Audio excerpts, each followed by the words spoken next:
नमस्कार साथियों, नवमीत पाठशाला में आपका स्वागत है। आज हम करंट अफेयर्स की एक बहुत ही महत्वपूर्ण मास्टर क्लास करने जा रहे हैं।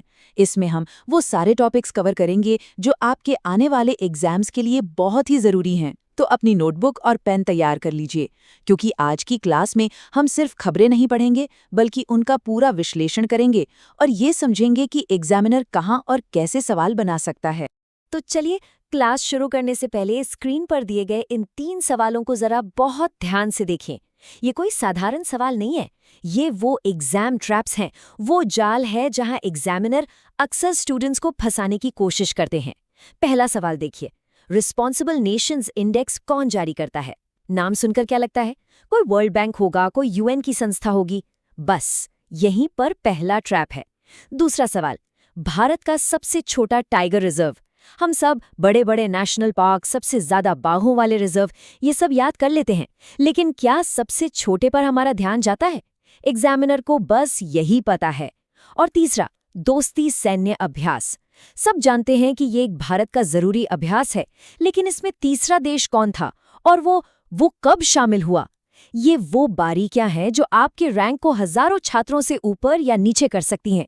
ये सभी सवाल आज के टीजीटी, पीजीटी और दूसरे कॉम्पिटिटिव एग्जाम्स में सीधे सीधे पूछे जा रहे हैं। लेकिन घबराने की कोई बात नहीं है। मेरा मकसद आपको डराना नहीं, बल्कि आपको परीक्षा के लिए मजबूती से तैयार करना है। इन सभी सवालों का और इनसे जुड़े हर एक फैक्ट का, हर एक पहलू का हम आज की क्लास में बहुत विस्तार से विश्लेषण करेंगे। आपको बस इतना करना है कि अंत तक पूरे ध्यान से बने रहना है और हर एक पॉइंट को नोट करना है। मैं आपको विश्वास दिलाता हूं कि क्लास के आखिर तक ये सभी ट्रैप्स आपके लिए बहुत आसान हो जाएंगे और आप इन एरियाज में किसी भी सवाल का जवाब देने के लिए पूरी तरह से तैयार होंगे। तो चलिए पूरे फोकस के साथ शुरू करते हैं। आज का हमारा पहला और सबसे महत्वपूर्ण सेक्शन है राष्ट्रीय परिदृश्य। साथियों, किसी भी परीक्षा में सबसे ज्यादा वेटेज नेशनल इवेंट्स का ही होता है। इसमें हम राज्यों से जुड़ी महत्वपूर्ण खबरें, सरकारी योजनाएं, पर्यावरण से जुड़े मुद्दे और जो भी महत्वपूर्ण नियुक्तियां हुई हैं, उन सब पर चर्चा करेंगे। तो अपनी नोटबुक तैयार रखिए और हर एक बिंदु को ध्यान से समझिए, क्योंकि यहाँ से आपको परीक्षा में सीधे प्रश्न देखने को मिलेंगे। साथियों, हमारी पहली खबर है 21 जनवरी से जुड़ी हुई। ये एक बहुत ही महत्वपूर्ण तारीख है, खासकर जब हम अपने नॉर्थ ईस्ट इंडिया की बात करते हैं। इस दिन 3 बहुत ही खूबसूरत और सांस्कृतिक रूप से समृद्ध राज्यों मेघालय, मणिपुर और त्रिपुरा का स्थापना दिवस मनाया जाता है। इस साल उन्होंने अपना 54वां स्थापना दिवस मनाया है। अब यहाँ से सवाल कैसे बनेगा? सीधा सवाल पूछा जा सकता है कि इनमें से किस राज्य का स्थापना दिवस 21 जनवरी को नहीं मनाया जाता, या फिर इनकी स्थापना किस एक्ट के तहत हुई? देखिए, राज्यों का बनना, उनका गठन होना, ये हमारे संविधान और पॉलिटी का एक बहुत महत्वपूर्ण हिस्सा है, इसलिए ये टॉपिक हमारे लिए बहुत ज़रूरी हो जाता है। चलिए, अगली स्लाइड में हम इसके पूरे ऐतिहासिक बैकग्राउंड को और गहराई से समझते हैं कि ये राज्य आखिर बने कैसे। अब इस टाइमलाइन को बहुत ध्यान से देखिए। यहाँ से कम 3 से 4 तरह के सवाल बनते हैं। देखिए, कहानी शुरू होती है 1949 में, जब देश का एकीकरण हो रहा था। उस समय मणिपुर और त्रिपुरा रियासतें थीं। यहाँ से शासकों के नाम पूछे जा सकते हैं, तो याद रखिएगा, मणिपुर के राजा थे बोधचंद्र सिंह जी और त्रिपुरा की महारानी थी रानी कंचन प्रभा देवी जी। इन दोनों ने भारत में विलय पत्र पर साइन किए, लेकिन ध्यान रहे, तब इन्हें पूर्ण राज्य का दर्जा नहीं मिला था। ये केंद्र शासित प्रदेश बने थे। फिर समय आगे बढ़ा और नॉर्थ ईस्ट में राज्यों के पुनर्गठन की मांग उठी। 1970 में असम से अलग करके मेघालय को एक ऑटोनॉमस स्टेट यानी स्वायत्त राज्य बनाया गया, लेकिन अभी भी ये फुल स्टेट नहीं था। सबसे बड़ा और निर्णायक मोड़ आया 1971 में। संसद ने एक ऐतिहासिक कानून पास किया। इसका नाम रट लीजिए, उत्तर पूर्वी क्षेत्र पुनर्गठन अधिनियम 1971, यानी north eastern areas reorganisation act 1971।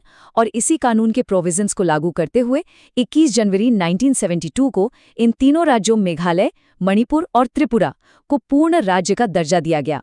इसीलिए ये तीनों राज्य एक ही दिन अपना स्थापना दिवस मनाते हैं।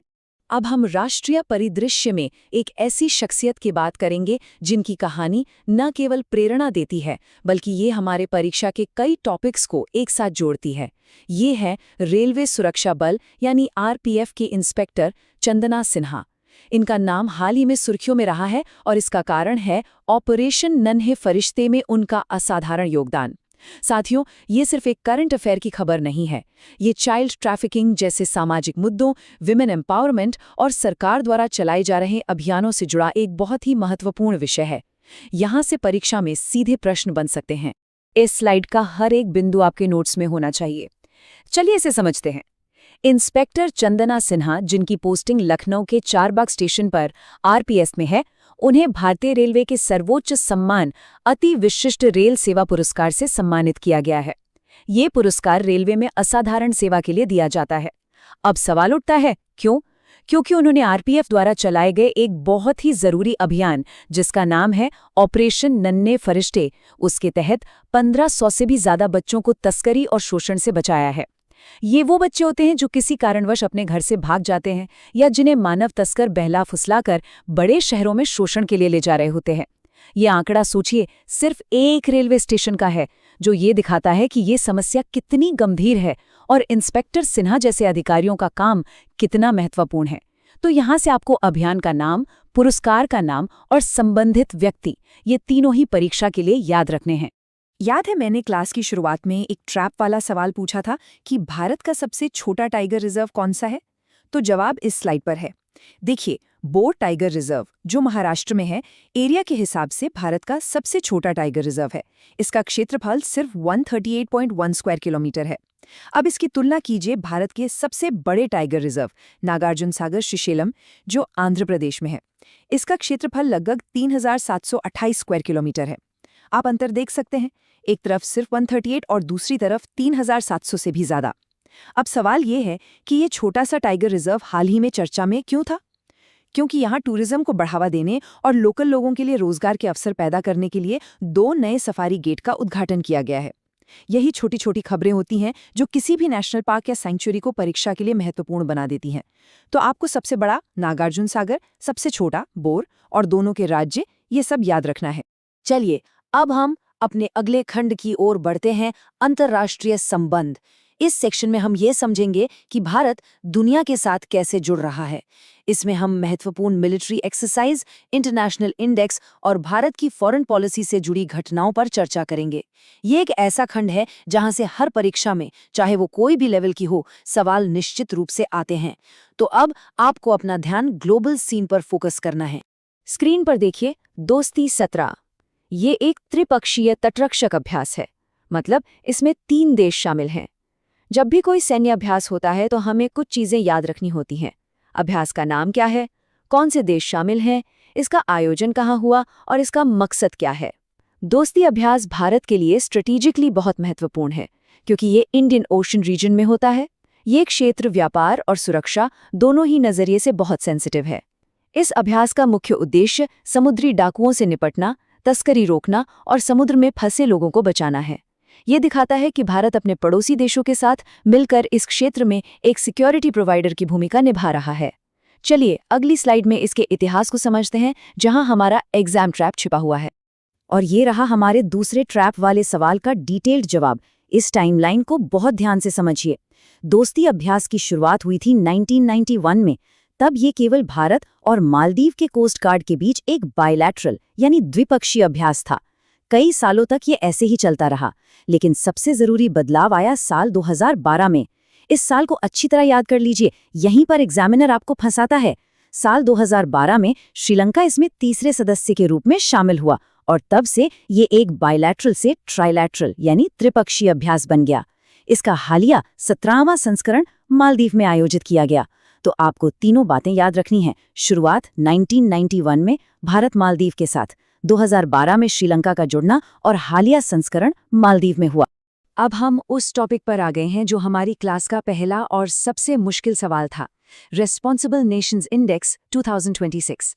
इसकी सबसे खास बात जो इसे परीक्षा के लिए मोस्ट इम्पोर्टेंट बनाती है वो ये है कि ये एक भारतीय पहल है। आमतौर पर हम जितने भी इंडेक्स पढ़ते हैं, चाहे वो ह्यूमन डेवलपमेंट इंडेक्स हो या प्रेस फ्रीडम इंडेक्स, वे किसी विदेशी संस्था द्वारा जारी किए जाते हैं। कई बार उन पर वेस्टर्न बायस का आरोप भी लगता है, लेकिन ये इंडेक्स भारत में ही भारतीय संस्थाओं द्वारा तैयार किया गया है। ये ग्लोबल मंच पर भारत के बढ़ते प्रभाव को भी दिखाता है। चलिए इसके मुख्य बिंदुओं को अगली स्लाइड में विस्तार से जानते हैं। ये स्लाइड आपके लिए बहुत ही ज्यादा महत्वपूर्ण है।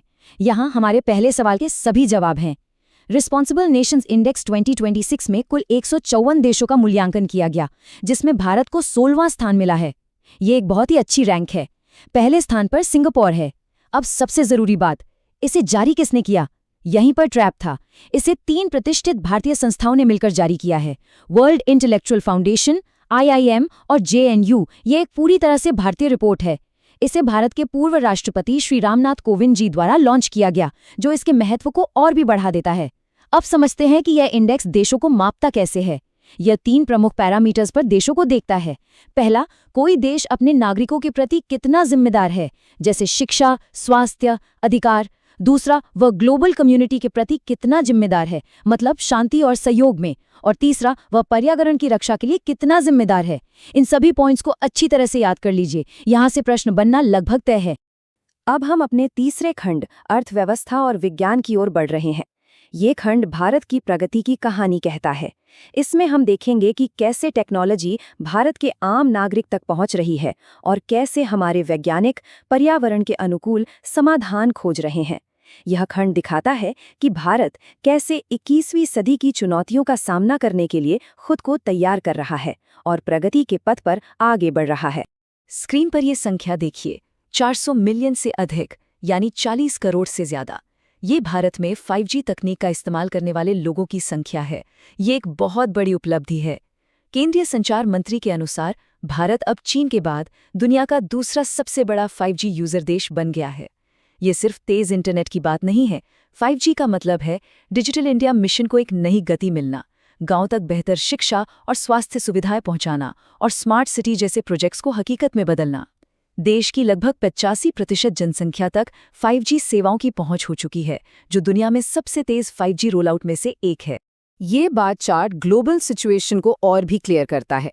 5G यूजर्स के मामले में चीन पहले स्थान पर है और उसके ठीक बाद दूसरे स्थान पर भारत है। ये सिर्फ एक आंकड़ा नहीं है, ये भारत की बढ़ती डिजिटल इकोनॉमी और टेक्निकल कैपेबिलिटी का प्रतीक है। जब इतनी बड़ी आबादी नई तकनीक को अपनाती है तो इससे इनोवेशन और इकोनॉमिक ग्रोथ को बहुत बल मिलता है। एक महत्वपूर्ण बात यह भी है कि ग्रामीण क्षेत्रों में भी टेलीफोन कनेक्शन में भारी वृद्धि देखी गई है, जो दिखाता है कि हम डिजिटल डिवाइड यानी शहरी और ग्रामीण भारत के बीच के तकनीकी अंतर को कम करने में सफल हो रहे हैं। तो याद रखिएगा, 5G यूजर्स में भारत का स्थान चीन के बाद दूसरा है। अब विज्ञान के एक बहुत ही रोचक इनोवेशन की बात करते हैं। ये है जैव संक्षारण अवरोधक या बायो करोजन इनहिबिटर। ये क्या है? इसे सरल भाषा में समझते हैं। नागालैंड और बीजिंग के एक जॉइंट स्टडी में पाया गया है कि सेब के पत्तों जैसे प्राकृतिक कचरे से एक ऐसा पदार्थ बनाया जा सकता है जो धातुओं को जंग लगने से रोकता है। ये एक तरह का, आप कह सकते हैं, प्राकृतिक पेंट या कवच है जो लोहे को हवा और पानी के संपर्क में आने से बचाता है। सोचिए, जो पत्ते गिरकर कचरा बन जाते हैं, जिनका कोई मूल्य नहीं होता, उनका उपयोग हम जंग जैसी बड़ी इंडस्ट्रियल प्रॉब्लम को रोकने के लिए कर सकते हैं। ये वेस्ट टू वेल्थ यानी कचरे से संपत्ति बनाने का एक बेहतरीन उदाहरण है। पर्यावरण अनुकूल और सस्टेनेबल टेक्नोलॉजी से जुड़े ऐसे इनोवेशंस परीक्षाओं में अक्सर पूछे जाते हैं, क्योंकि ये भविष्य की तकनीकें हैं। चलिए अब क्लास के अंतिम और सबसे ऊर्जावान खंड पर आते हैं, परीक्षा विशेष रैपिड फायर। यहाँ हम अपनी याददाश्त का टेस्ट करेंगे। इसमें हम आज पढ़े गए और कुछ अन्य महत्वपूर्ण वन लाइनर फैक्ट्स का तेजी से रिवीजन करेंगे, ताकि ये सभी तथ्य आपके दिमाग में अच्छी तरह से बैठ जाएं। मैं सवाल पूछूंगा और आपको मन में जवाब सोचना है। तो क्या आप सब तैयार हैं? चलिए शुरू करते हैं। चलिए मेरे साथ साथ दोहराइए और खुद को जांचिए। पहला, लोकपाल स्थापना दिवस कब है? 16 जनवरी। उष्णकटिबंधीय चक्रवात नोकिन कहाँ आया था? फिलीपींस। कोंडा रेड्डी जनजाति किस राज्य से संबंधित है? आंध्र प्रदेश। एनडीआरएफ का स्थापना दिवस 19 जनवरी, इस बार 20वां था। स्पितुक गुस्तौर महोत्सव कहाँ मनाया जाता है? लद्दाख में। और दिल्ली की एकीकृत आपातकालीन हेल्पलाइन नंबर क्या है? 112। बहुत बढ़िया। ये क्विक रिवीजन आपको इन फैक्ट्स को लंबे समय तक याद रखने में मदद करेगा। तो साथियों, आज की क्लास यहीं समाप्त होती है। याद रखिए, स्क्रीन पर लिखी यह बात बिल्कुल सच है। सफलता का कोई शॉर्टकट नहीं होता, उसके लिए कड़ी मेहनत ही एकमात्र रास्ता है।